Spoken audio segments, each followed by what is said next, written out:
All right, let's move straight to our third and final conversation. But this time, we're going to be going to Ebonyi State.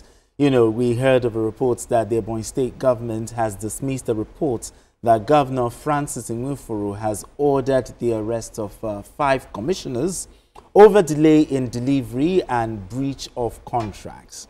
Now, according to this in a statement which was issued by the chairman of the Ebonyi Executive Council Committee on Supervision and Completion of 2 state housing projects, Chief Donatus Ilangin Abakaliki.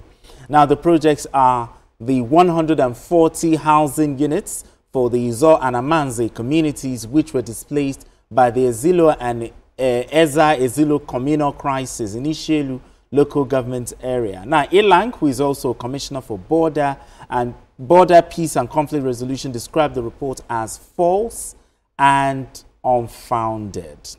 Now, the governor has said that they've denied it. So, looking at this, where unusual thing is happening in Ebonyi State, the state governor, Francis Nwifuru, has ordered the arrest of 5 commissioners over delay in delivery and breach of contracts. So what's the news there? He has dismissed it. Yeah, some are dismissing it, but the gist about it is... So is the gist you want us yeah, to gist about? The meat of the story is that the governor has ordered the arrest of 5 commissioners. But arresting a commissioner over delay in delivering He doesn't need to arrest them. He doesn't need to arrest them. But if you're delaying... No. The thing is, they are all his own appointees. Yes. So why not just sack them? And then if you want to, maybe if you found them wanting Stealing or being in corrupt practices around them, then you can now start saying about prosecution, taking them to, using the security agents, to prosecute them. But dismissing, just dismiss. And then from there, we don't even know why. No. If you are dismissing, dismiss with sense, which is dismiss and then prosecute. Dismiss and then prosecute. Yeah, and prosecute, so that people will now know that, okay, this is the reason why you actually, dismiss these people. But not just to say, okay, bye, go home. Well, but what if they have reasons, for delaying the project? It could be maybe the weather. It could be maybe money was not approved. There could be a lot of reasons. In fact, TSA and all. The first thought, if, like you say, it's a gist, we don't know what it's news. It's news. But it's been dismissed. Whichever way, even if it's a gist, I think the first thing is 2027 is beckoning. And this is a first-term governor. And when people are doing midterm report, he needs to show workings. He needs to show what he has done. Maybe he's losing his patience. Maybe he's getting the signal that he has not assembled a competent team, and therefore there is fire on the mountain.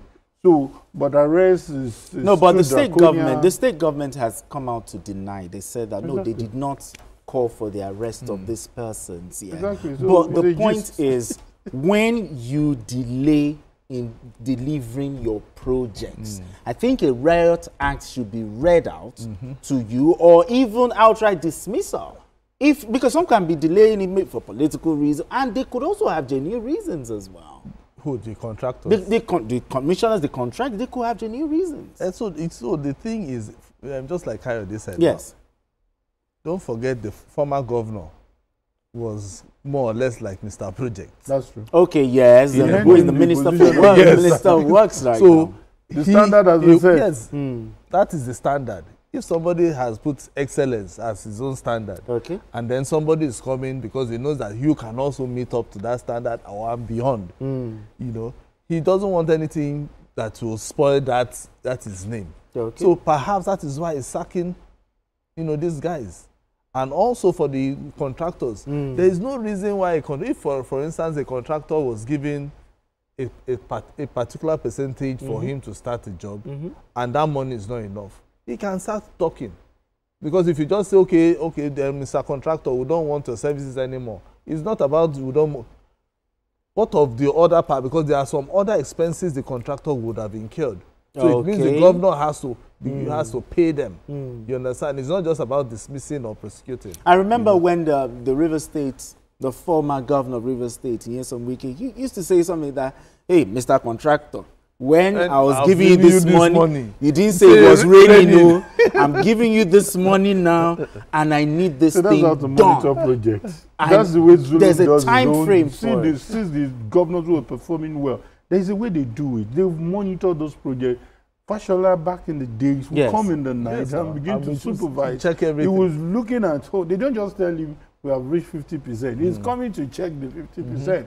So I think this is grandstanding, if by any measure it is true. It is not the way to go about it. This is not how to justify that you're a serious governor. Get into the field, check whatever they've done, serve them a query, let them explain themselves. If the performance is not satisfactory, like you said, dismiss them and bring in competent guys. And if you feel, hey, the previous governor has done so much, you cannot catch up. Let another come in another governor come in 2027 and do People want performance. You know, the word dividends of democracy has been totally bastardized. What we see now is, mediocre performance. And it's time for people to say, hey, I went under the sun to cast my vote for you. Exactly. I am paying my tax. I need performance. I am doing this. I am doing that. I need you to perform and not... Absolutely. I want to believe it's not like true. The Akwa Ibom State governor, what he did was, okay, you're a commissioner, okay, fine.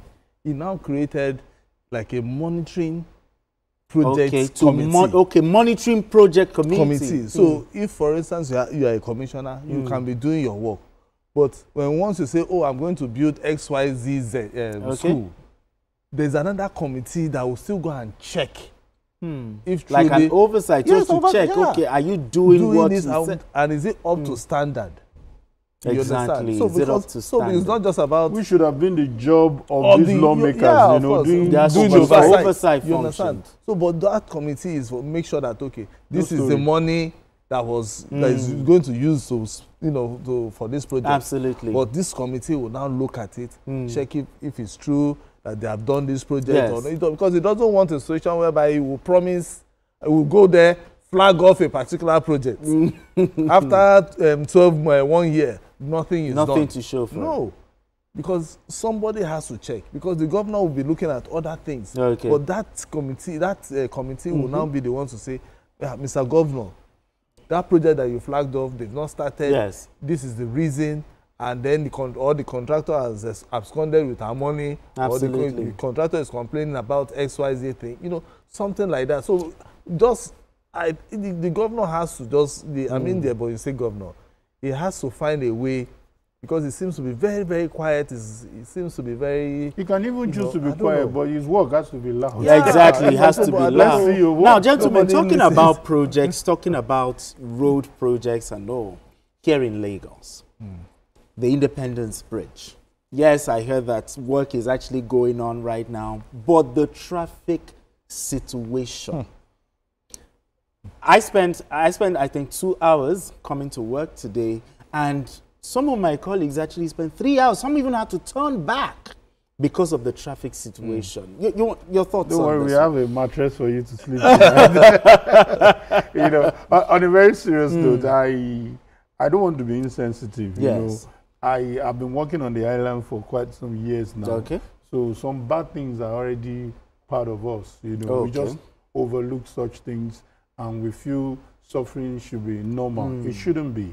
It shouldn't be. I think it was not well planned. It was not well planned. Yes. The last man should have been more proactive in directing people. Rerouting and all. Yes, the publicity was quite low. A lot of people, just got there and they were like, oh, this road has been blocked. No, they just look at it that it's just few kilometers they are doing. I mean, few meters, not even up to a kilometer. But they don't understand the impact. The impact, exactly. How relevant that route is. That's what is happening. So, people, what are you saying? People use 5 hours to get to office today. 5 hours? It is that bad. As we speak, it's worse. I'm seeing people trekking, on the streets of Victoria Island, as if they had nowhere they are going. And now transporters are now ripping people off. Okay, I heard that someone took a bus from Obalende coming to Victoria Island, something that costs like 500 now goes for as high as 1,500, 200. 2,000. You know, it is even the loss of man hours that is worse. You know, I know people, our viewers will be surprised. BKO is inside the traffic in Osborne Road. He has been exactly stuck. It's completely. You know, that Osborne has been blocked for God knows when. You know, so you are coming on third mainland, your Google map, because we make use of Google map. We'll be showing you. Actually, the Google map is already tired. They're like, at some point, you're on your own. Google map was telling me to pass that Osborne. You know, my instinct just told me, because I saw the traffic. Yes. Let me just go straight, as into Muson. And I spent like almost an hour Muson getting to Ahmadu Bello. Yes. You know, not knowing that, you know, it's going to be this long. I spent like 2 hours. 2 straight hours. You know, 2 hours for like everybody. 5 or 6 minutes. You know, yes, exactly. You know, so making you look drained, and then at the end of the day, you just look at what is happening. This is something that they would have done during the holidays. I thought they would have started during the holidays. I keep saying, you know, why is it in Lagos that during holidays, contractors will go on break? Why can't they be working at night?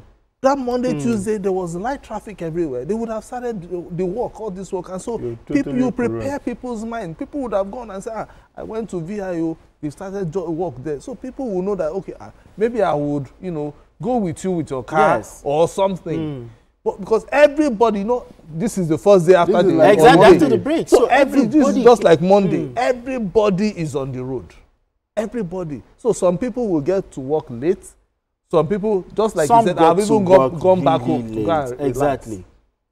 I don't know how tomorrow will look like. Some close from work. Some close from work, going there in traffic for 3 hours. They have to turn back to the office. So for me, I think I want to believe that the Lagos State Government is watching, or someone is watching. I believe so. They need to move all the last mile officials out. Completely. No, Let them I think the whole of VI, Ikoyi, everywhere is blocked. And you know the funniest thing, Google Map would show you red. When you now get to the point, you still be wondering, is it accident or what happened? Nothing, you won't see anything there. Just maybe some people trying to divert to look for, you know, a good alternative. But at the end of the day, people are just, I know the governor should not be sleeping this night. Absolutely. Tomorrow morning is going to be another problem. No, we can't continue like this. Yes, let's not take away the efforts of last mile officials. You know, they've been trying their best. That's why I believe they will respond. But in this regard, for looking at what's going on right now, no. We can say something nice about them right now. I've told you, stay with us. Enjoy. Enjoy. All right, anyway, it's a accommodation nearby. Well, it's a 5 minutes. We'll provide you accommodation. And also, I just hope BK will just get out of the traffic quickly. No, I'm very sure it's going to be there now. You know, or maybe he would have, you know, planned somewhere. And the frustration. You know, the man hours and all. Do you know the long drive? It is. It is. So really. the thing is, it's not even just about, okay, I'm going to get to the office in 2 hours time. It's about getting to a particular and staying in one spot for minutes, for hours. Exactly. That is the most annoying thing, because in your head you'll be looking at exhaustion. Oh God, why didn't I take the other side? Oh God, I would have passed the other side. Some might even say, why did I even leave the house? Leave the house, you know. So that is the dilemma that BAKO is now. You will explain. You will explain when he calls you. But BAKO will really feel your pain, and we wish we could. Yes, so, actually, the backroom guys are telling me that it's a source of income for those who actually sell things on traffic and all. It's been banned. But anyway, gentlemen, it's a fine place for us to leave it. Thank you so much, Kaidi. Always a pleasure. Appreciate you for coming on Journalist Hangouts. Asuko James, thank you so much. It was impromptu for you, so thank you so much. Okay. That's what it is. Well, that's the job. But anyway, thank you so much for doing this with me. Also thank you to the backroom boys. Mr. Festus, thank you so much. And that's all on Journalist Hangouts this week. You can watch the repeat broadcast of this episode tonight at 11. Join us on Sunday from 1:30 to 3:30 p.m. for Journalist Hangouts on Sunday. We are on YouTube at youtube.com/TVC News Nigeria. I am Benga Oreshegun. Bye for now, and God bless Nigeria.